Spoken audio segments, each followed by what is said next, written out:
Hello and welcome to Business on the Wire. I'm Mitali Mukherjee. The second wave of the COVID pandemic brought in its wake much more in terms of destruction, but also in terms of how far it spread. Rural India, that last year seemed to have circumvented or avoided any large mishaps to a great degree, was hit and hit hard this time round. There is now enough documented evidence of the Ganga swollen with dead bodies flowing through from both Uttar Pradesh, Bihar, of course, many other states were affected as well. What does that mean for the rural economy in terms of the hit that they take on their incomes, what the loss of lives mean for growth going ahead, and whether this time round it looks like a lot more effort and attention needs to be devoted to the situation in rural India. Joining me to talk about all of that is Yamini Aiyar. She's Chief Executive and President at the Center for Policy Research, CPR. Yamini, thank you so much for joining in. I know the last time we spoke was during the budget. I wanted to talk to you more deeply about what's happening with the rural economy, and I thought we might start with rewinding a bit in terms of how different things were last time.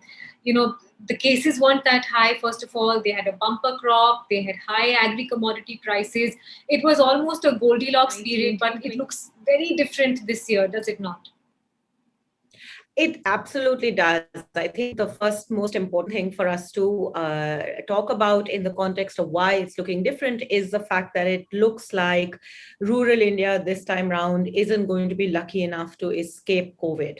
And as it's leaving the cities, it seems to be traveling deeper and deeper into rural India, where in some senses there are two very crucial health challenges that we need to acknowledge and recognize. One is that as woeful and broken as the health system is in India's big cities, things in rural India are far, far worse. And where we really missed the trick when we spoke last time, I remember saying to you that as the budget was being announced, it was almost as if our government economists and our finance minister and her team had sort of come to the conclusion that the economic consequences of COVID were now far behind us. And one felt that perhaps that was a little too premature. But we hadn't really given enough thought to the issue of the health aspects of this.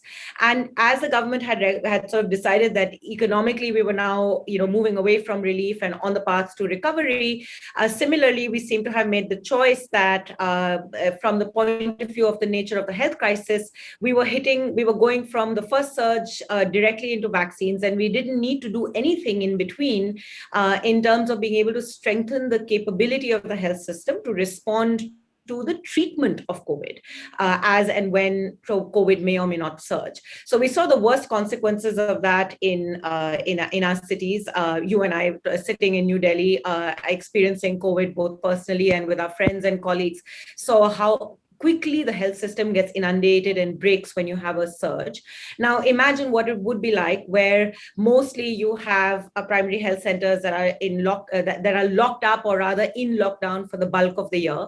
Various health economists who've studied doctor absenteeism in the primary health system have pointed out repeatedly that we have about 40% absenteeism in the health system, which means that basically on any given day, a rural patient may go to the rural primary health center, and chances are that there's a tala on the door, there's nobody there.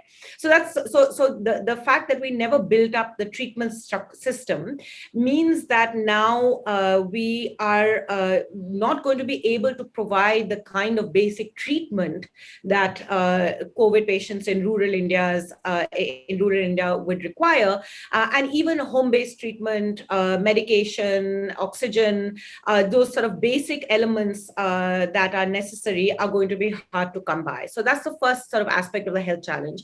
The second aspect of the rural COVID story is that there is the reality of a broken health system means that there's very low trust in the public health system as well. It's not that rural India doesn't go to some version of a health provider when they need, but those are usually informal providers, local providers, and not necessarily part of the public government health architecture. And one of the issues there is the underlying lack of trust because of it, the absenteeism, poor quality of care, being treated badly. There are many studies that tell us that even when attempts have been made to incentivize doctors to show up by putting in biometrics and trying to make the punishment harder, even when nurses and doctors turn up in district hospitals and rural health centers. There's a very interesting study in Karnataka on this.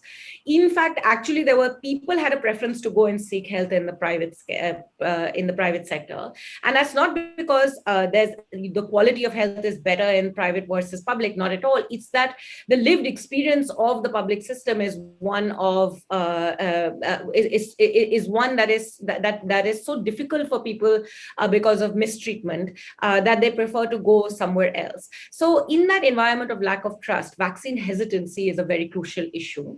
While urban India is arguing about the botched up vaccine policy, rural India requires a very different approach to the vaccination plan, one that addresses carefully concerns of hesitancy and builds a more community-based sort of vaccination program, which is going to take a long time. It's not going to happen overnight, and any claims that we'll be able to vaccinate our entire population by the end of the year, supply or no supply, I find it hard to believe because of the realities of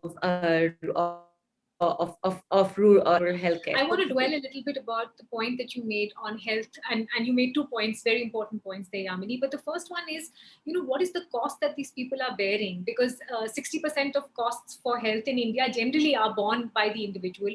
On top of that, in rural India, it's probably via indebtedness, where you're borrowing or pawning gold, and you have a situation where it might be your breadwinner who's the one who's very sick, so you're struggling to keep him or her alive, and you're doing that by making yourself even more indebted.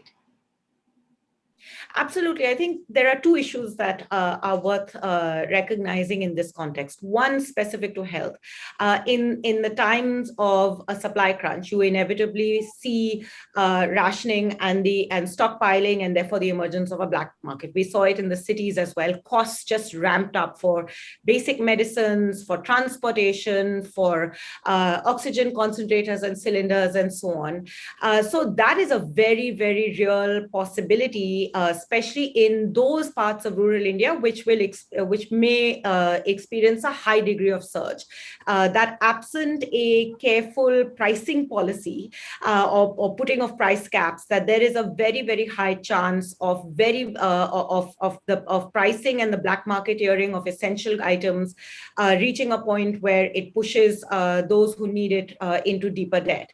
So I think there are two aspects to this which we need to consider in terms of preparedness.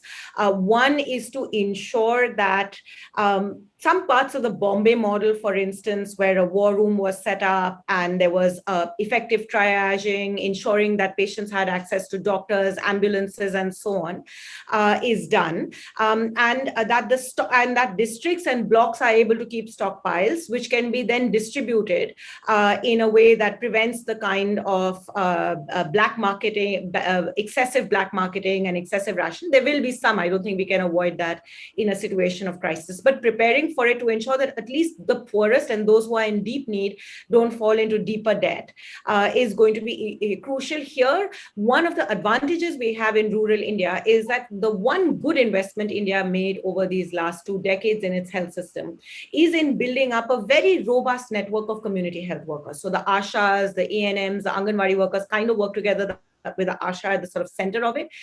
So there are human resources that can be trained up and deployed.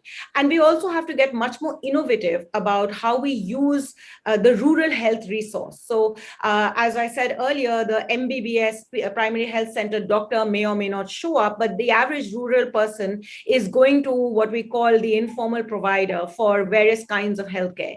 Now, these informal providers could be trained up to be, at least with basic things, things, the kinds of medication, some basic treatment protocols, oxygen, how to work an oxygen cylinder, etc., so that care is given, because you basically want to ensure that people don't deteriorate and need to have to go to a hospital where costs will rise, and hospitals in any case may not be able to deal with the large number of patients. There's an example of the Liver Foundation in West Bengal, which is experimenting with some of this. I think we should learn from these experiments to see how we can get more innovative about ensuring that resources are made available in rural India, which will help with the pricing issue and potentially help at least address some of the debt crisis that we will confront.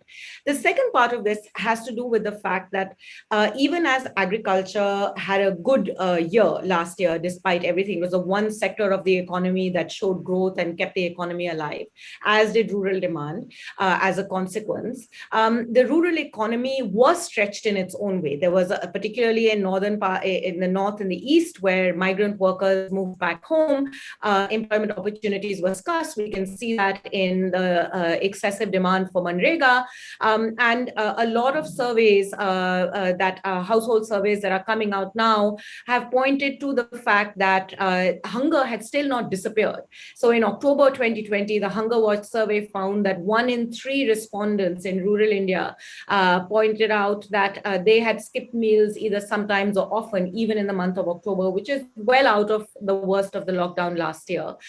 Incomes have dropped. The bottom 10% of India's income pyramid are the ones that saw the maximum reduction in incomes. So on the back of an economy that was generally not in the peak of health itself, where indebtedness is an inevitability because the lowest of the pyramid is always on a low base, and consumption patterns had already sort of oriented themselves to low incomes.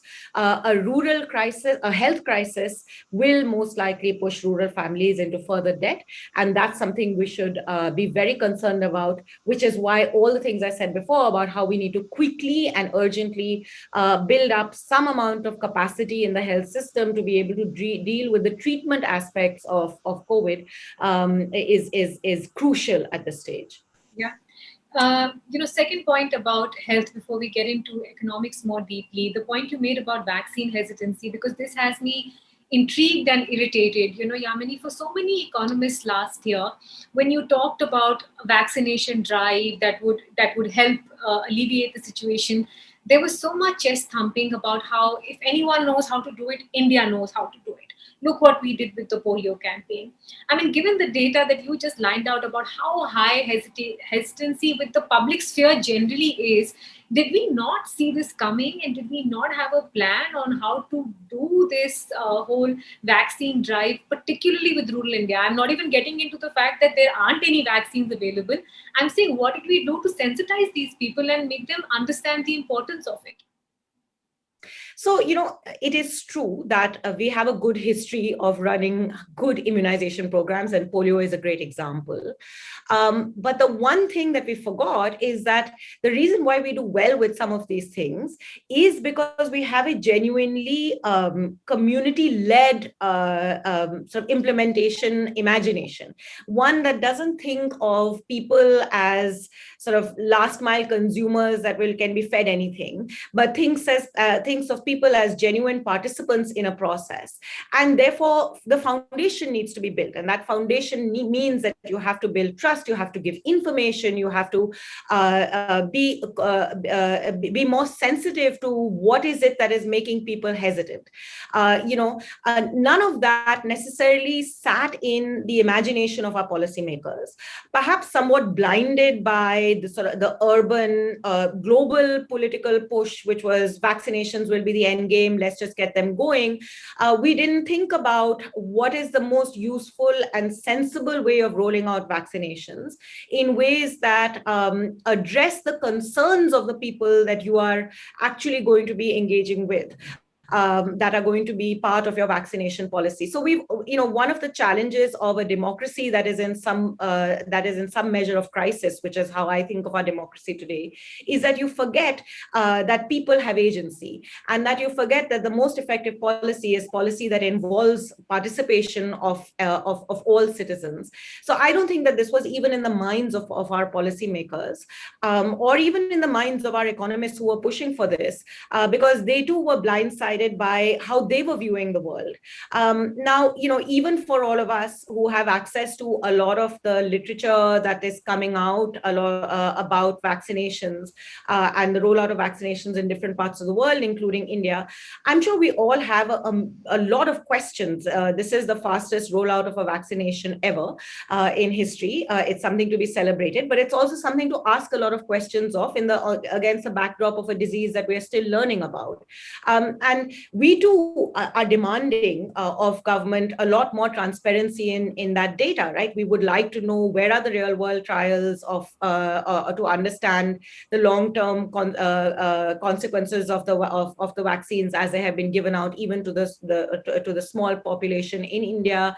The Covaxin phase 3 trials, where is the data? So when the government, when you are dealing with a vaccination rollout in the context where hesitancy is going to be inevitable because of the realities of the way people relate to the health system, and you do so without recognizing that people have to be part of this process, and therefore you don't want, and so you refuse to be transparent about what is actually going on, inevitably it's going to add to hesitancy rather than address the hesitancy challenge. So we needed a decentralized, bottom-up, community-led vaccination plan. Instead, we got, to begin with, a top-down government of India huddled together in a room with various vaccine manufacturers, making decisions on which there was very little transparency, a very, very opaque plan of rollout. And actually, if you go back to when we rolled it out with health workers, already we were beginning to see that there was hesitancy. So that was when we should have said, let's go back to the success stories of India and see why we were able to do some things right. We didn't, and we ended up watching it up further and further to a point now where you don't know if you're going to get a vaccine or not, even if you want a vaccine. Forget about hesitancy. Yeah. I want to highlight some of the data that you alluded to for someone who's watching and has not heard this enough. I think you're referring to the Azim Premji State of India Working Report, where it indicated that 20% households have lost 100% of their income. There's 16% of people who are now below that minimum threshold in terms of earnings. And poverty in rural India as well has gone up by about 15%. How do you think this will start showing itself up, Yamini? Because the trend for this government has been to try and hold on to the figure that looks okay. So, for example, in GDP, profits look okay because the larger companies are doing all right. So in rural India, if agriculture does okay, they'll sort of brush this away as well, saying no, it's not that bad. But how do you think it will really show up in rural India now?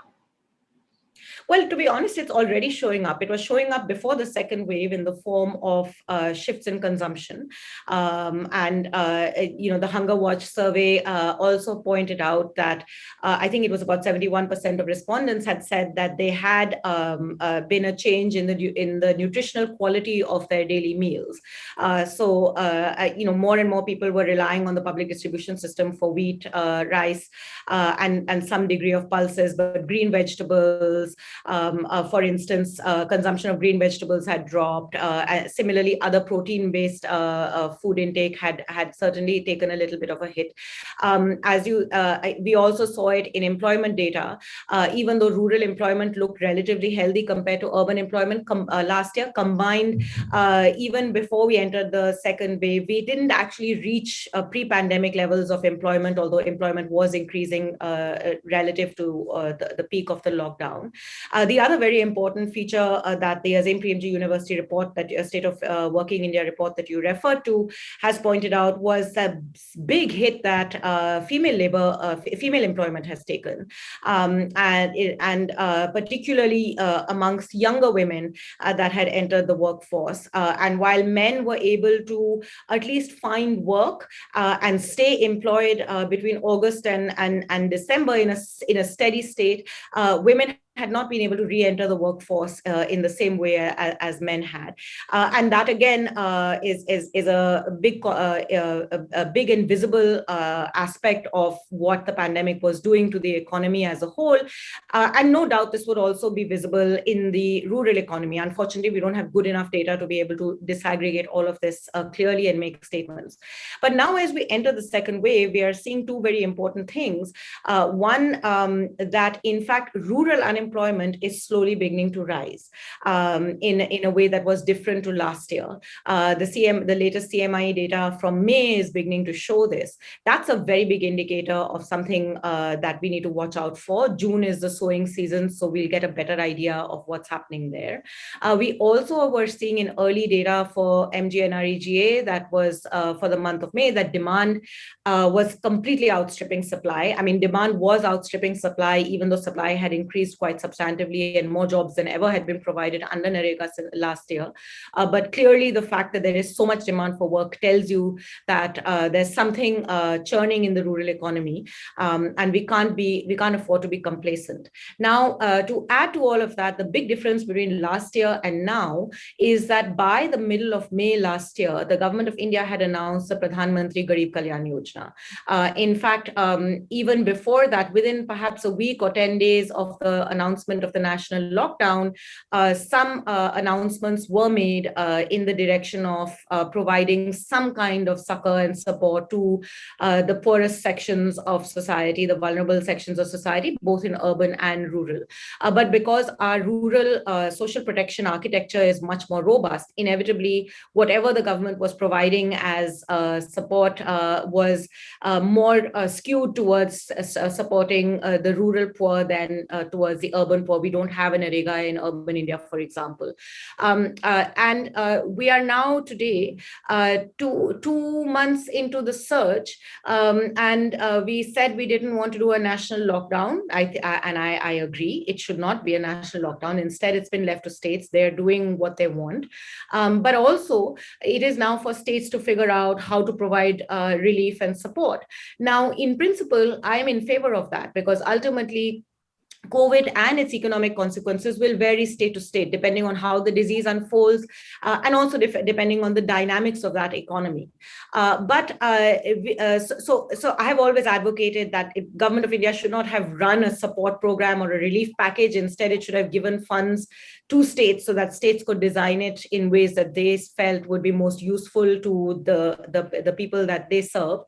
But what we are now in is where Government of India has just taken its hands off, washed its hands off so far, right? 2 months in, there's no announcement, no support being given to states. And states now have to procure vaccinations. They are responsible for health infrastructure and they have to provide relief. They do not have that kind of money. So as a consequence, you do see some relief being offered, but it is much, much smaller than I think we need. And if you go by what happened to the labor market last year, as the State of Working India report points out, you can only imagine how much deeper the inequality challenge is going to be in 2021.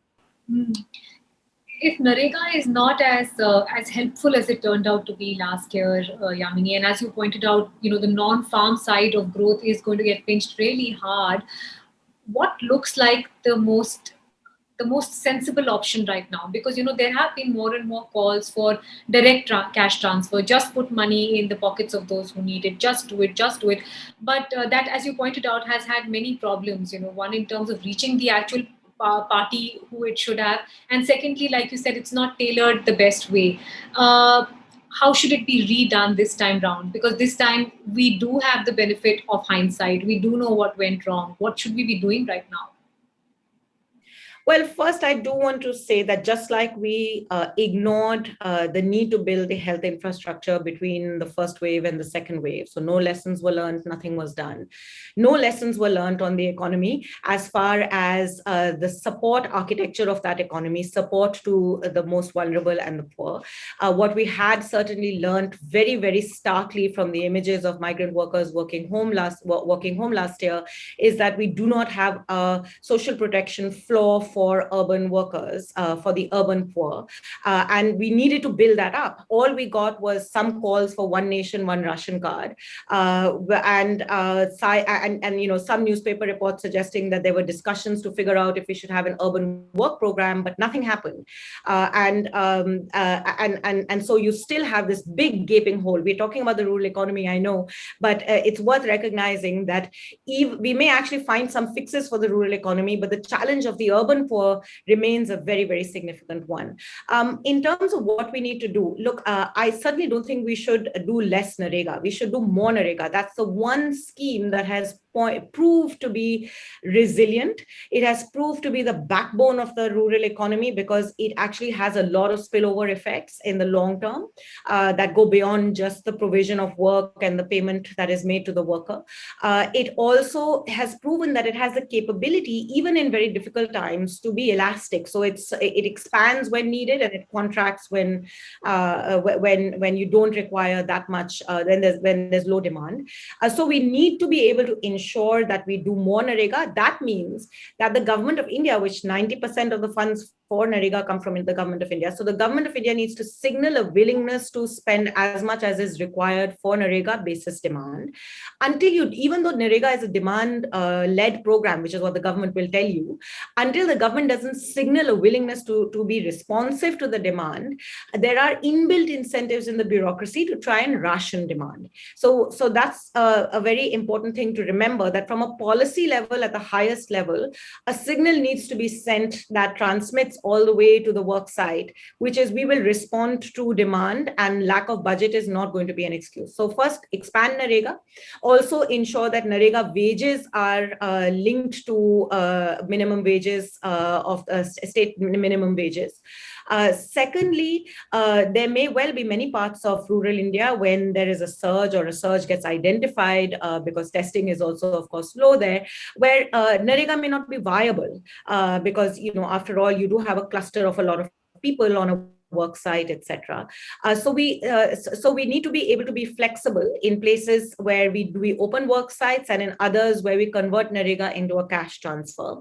The third thing is that we do need to be looking at cash support in the rural economy because there are a lot of vulnerable parts of the rural economy that are not even able to access Narega. And especially if demand for Narega is so high. Now we have some mechanisms. The social pensions, widows, old age pensions are again very much part of our social protection architecture. There's a very clear targeting and identification mechanism for that. It's not going to be too difficult to top up the cash transfers that are being given through those mechanisms that already exist. Maternity benefits to pregnant women are also part of that cluster of benefits that are provided. So I think more can be done. Certainly a lot more can be done there. Also beyond just cash transfers, we can look towards investing more in agribusiness, which is a very critical part of the non-farm employment in rural India. And it also helps to build long-term infrastructure for the rural economy. So building up agribusiness related prioritization for the rural economy could also perhaps help to generate employment and ensure that incomes don't suffer as much. Last but not the least, schools have been closed in rural India for an enormously long time. I know some parts of India opened up schools briefly in the in the early winter days, but it's not going to look likely that schools will open up anytime soon. This means that one source of food for the poor, the midday meal scheme, is now not available. And second, of course, there's a big challenge of education, which probably will require a whole other conversation. But some states have been experimenting with dry rations, giving dry rations into the homes of school-going children. So more of that will, I think, be very helpful at this stage when we need to prop up and support the economy. Just one last thing on that also is that the public distribution system. So that public distribution system and Narega were the backbone of support from last year. The only thing that the government of India has done is to announce that it is reinstating the extra food ration that was being given as part of the PDS system last year. That was done for 2 months. It needs to be expanded now for a minimum of another 6 months. And most importantly, it should be made demand-based so that workers who don't have ration cards but need food can come to the PDS and at least get basics. Yeah, no, absolutely. I was reading a recent note by Pranjal Bhandari of HSBC where she makes the point that there are some economic costs she believes that will outlive the duration of the lockdown. Because till last year, that's what we believed, right? Lockdown means economic activity stops, release the lockdown, economic activity starts.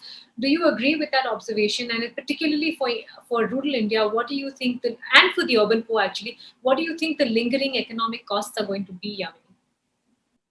Absolutely. I think there are two very crucial things that Pranjal's work has pointed out. One is that what we saw last year when the economy sort of slowly started coming back to a recovery path was that there was a lot of pent-up demand from the higher income brackets. People like you and me started spending again. And that combined with how the sort of corporate firms were able to benefit a lot in some senses from this pent-up demand by doing a little bit of cost restructuring. And so you saw the large listed firms certainly profited last year. But as Pranjal points out, that profit came at the cost of smaller informal firms, or what she calls distressed formalization, because large firms are much more agile and much more able to be responsive to shifts in demand patterns. And the kind of demand that was coming from people like us is more aligned to large firms in any case. So I think that combination. But it is the small and informal firms that employ the bulk of India's informal economy. So this distressed formalization has a very big impact in the short term on incomes and on those parts of the economy that support demand amongst for the larger part of the Indian economy. So that's one thing, and what this does in the long term is something that we need to look out for. The other important point that she has made is this rising inequality, which is linked to the distressed formalization argument of hers. And in the context of rising inequality, inevitably you're going to see the economy is going to suffer from a demand shock. And that is not going to get you to the virtuous cycle of investment, jobs, consumption that you need. And therefore, it's almost more incumbent to think of a fiscal stimulus that stimulates demand by ensuring that there is more support to depleted incomes in the economy in the near term. And of course, for those large firms, a large part of their profit making was because of cost cutting, which came at the cost of somebody's job. Bigger problems on that front. One final question, Yamini. I was reading one of your recent articles where I think, and I'm paraphrasing, the last line that you wrote was that the government should do this, if not for the sake of its citizens, for the sake of markets. Is that going to be sort of the long-term outcome of this, that we live in this deeply inequitous situation where there is such a wide chasm between the people who function and live in these markets that we talk about, the financial markets, versus what's happening with this entire majority below? I mean, that's exactly what I was sort of trying to allude to in the restrictive 800 words of op-eds. But I guess I was trying to make a counterintuitive point in the sense that, look, I mean, one of the reasons why we adopted we leaned much more on monetary policy than fiscal policy last year was because there was a general sense that, India couldn't afford more debt than we already have. That we had to be able to ensure that we didn't spook the markets, so to speak. And therefore, we had to be a little bit more conservative. And unlike many other parts of the world, particularly the Western world, which did offer far more expansive stimuluses than India did, our stimulus was the smallest. Our first quarter GDP contraction was the largest, and our overall stimulus package was amongst the smallest. And even today, there is this constant question about about fiscal deficits. Will too much debt be good or bad for India?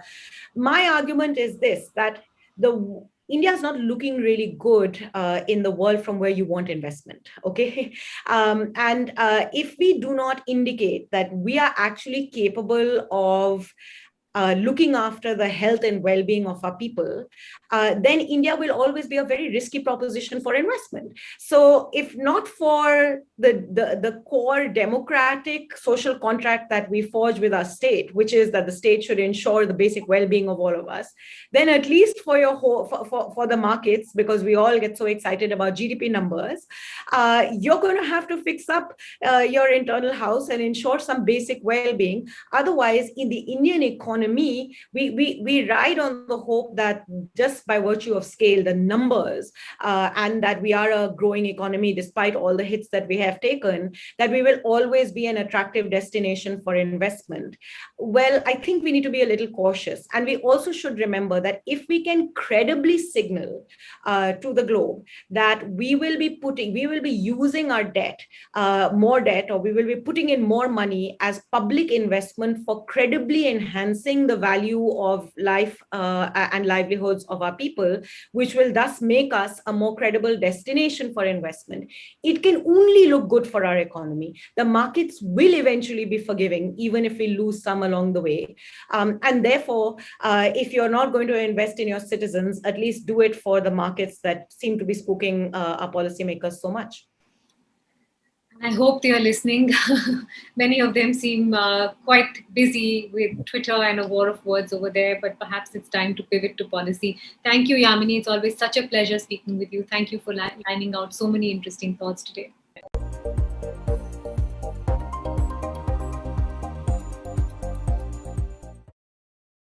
To receive instant updates on all videos from The Wire, click the subscribe button and hit the bell icon. Pay to support independent journalism. Click the link in the description and choose the amount you want to pay.